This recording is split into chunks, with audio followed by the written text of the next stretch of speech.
In lesson 8.3, we're going to learn about something called the empirical rule. And the empirical rule kind of gives us some guidelines for how data should be distributed if we have a large data set and it follows a certain, what we call a normal distribution, or you may be familiar with like the symmetric bell curve, maybe from other classes that you've taken.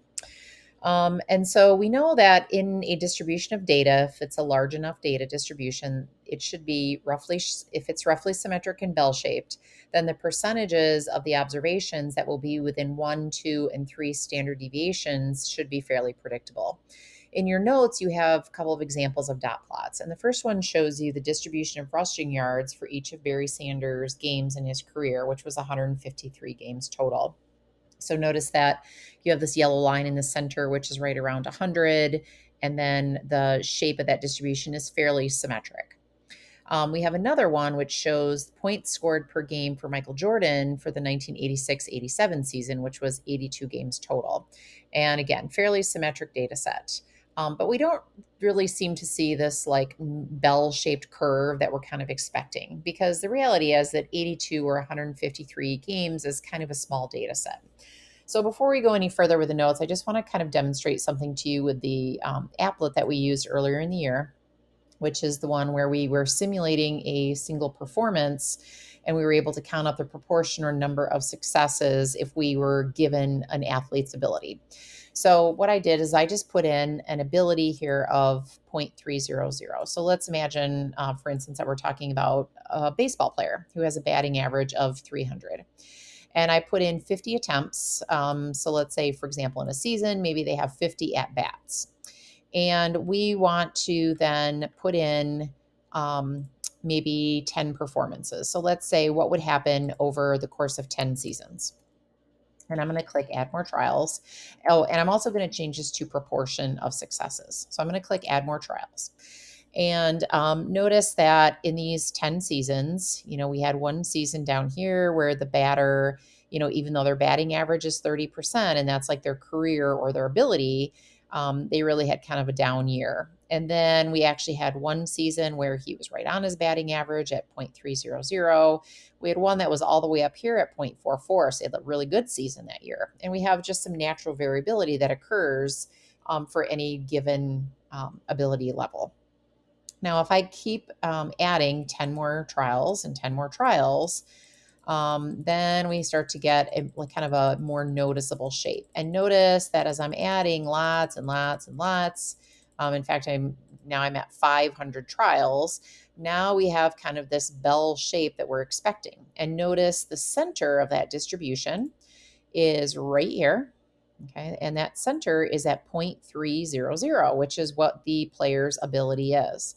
And most of the time, most of the seasons out of 500, he was pretty close to his ability. And then as we move out from there, we only had one season where he hit 500. That would be very rare to do if he only had the ability to hit 300.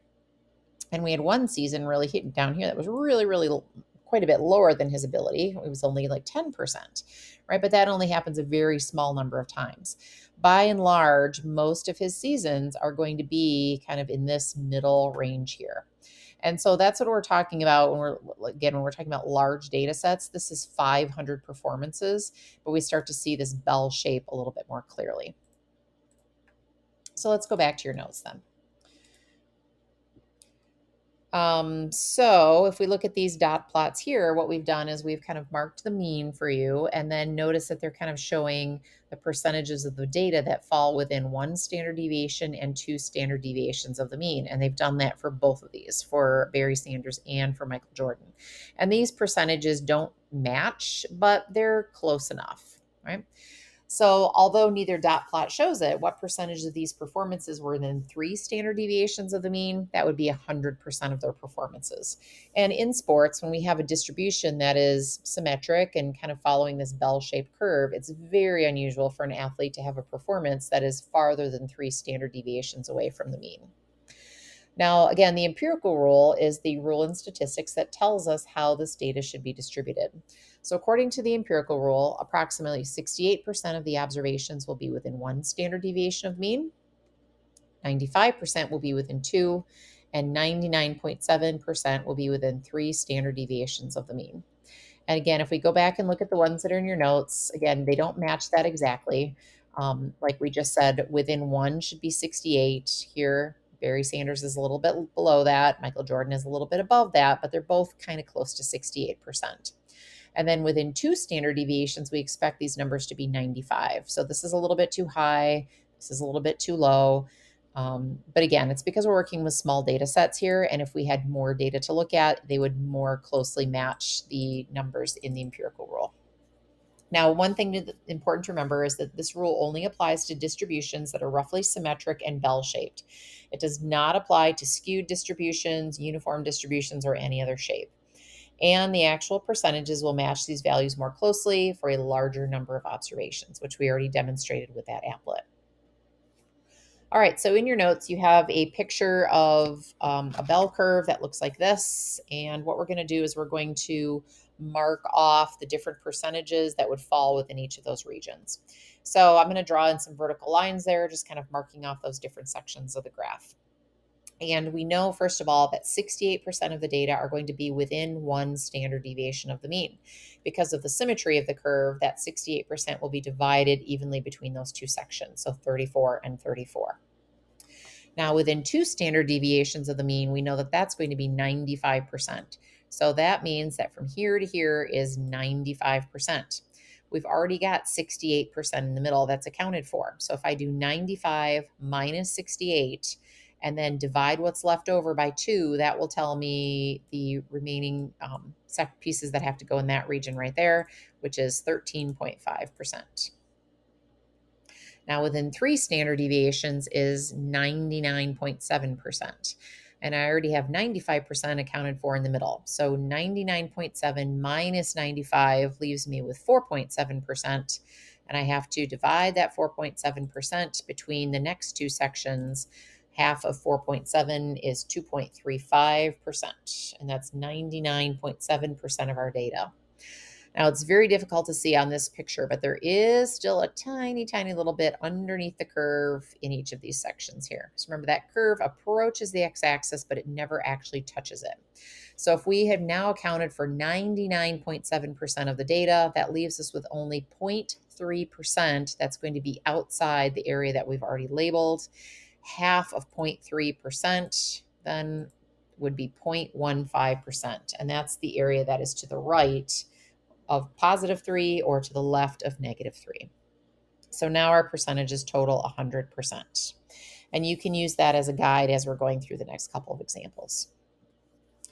All right, let's take a look at example 1. During the 176 games in Peyton Manning's career, or not in his career, but in the between 1998 and 2008, he averaged 259 passing yards per game with a standard deviation of 74 yards. We're assuming that the distribution of his performances was bell-shaped and roughly symmetric. So first we're going to label the distribution, and so we know what it would look like, and we're going to label the mean and 3 standard deviations on either side. The mean is 259, so that goes right in the middle. And then the standard deviation of 74 is what we'll use to count out the rest of the horizontal scale. So 259 plus 74 would be 333, plus 74 again, plus another 74 would put us at 481 yards.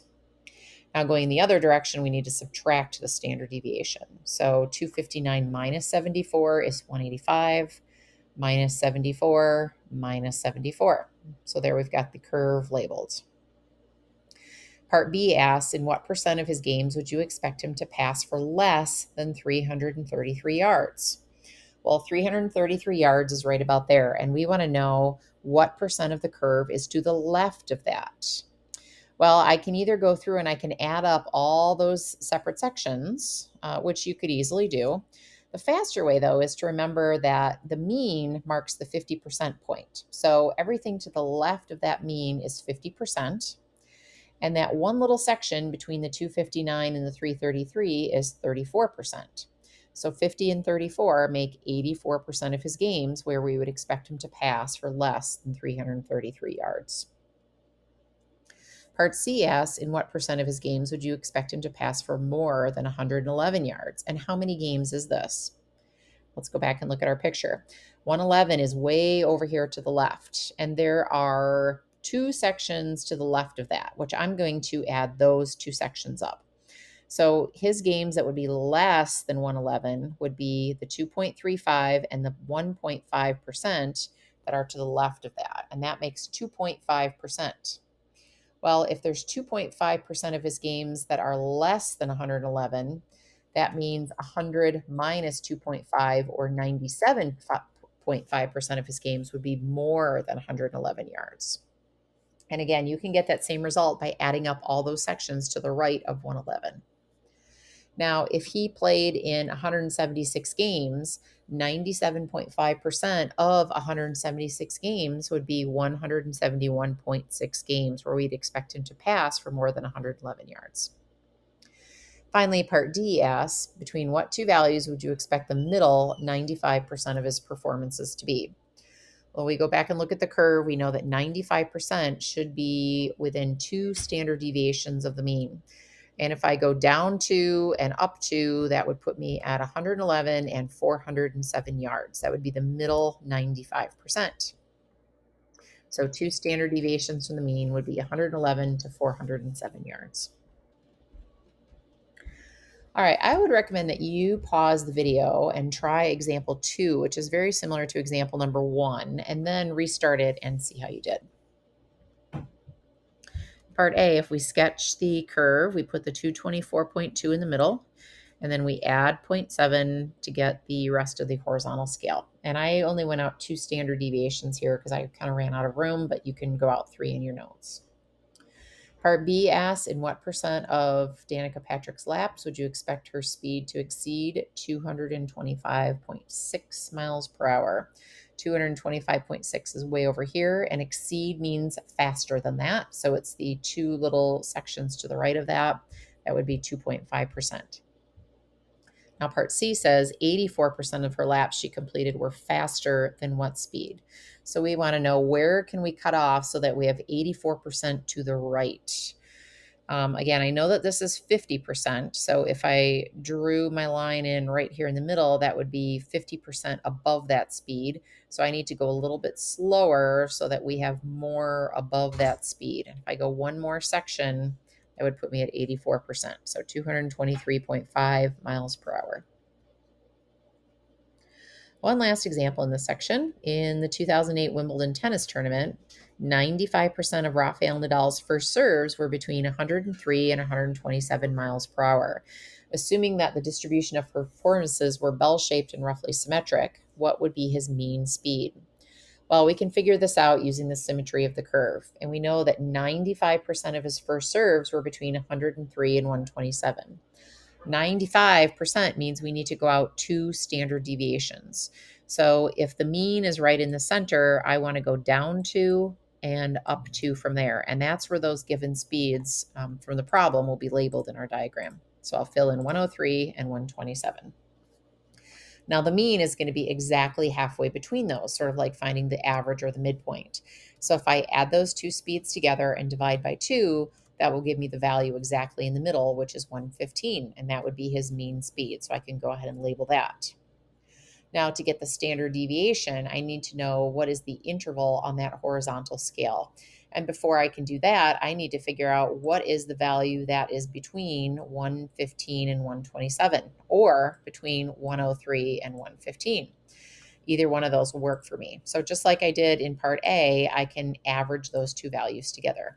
So I did 115 plus 127 and divided that by 2, and that gave me the middle number of 121.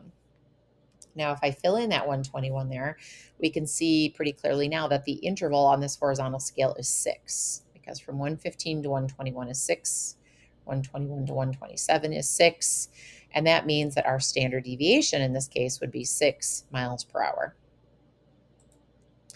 Please do homework 8.3 in your assignment packet.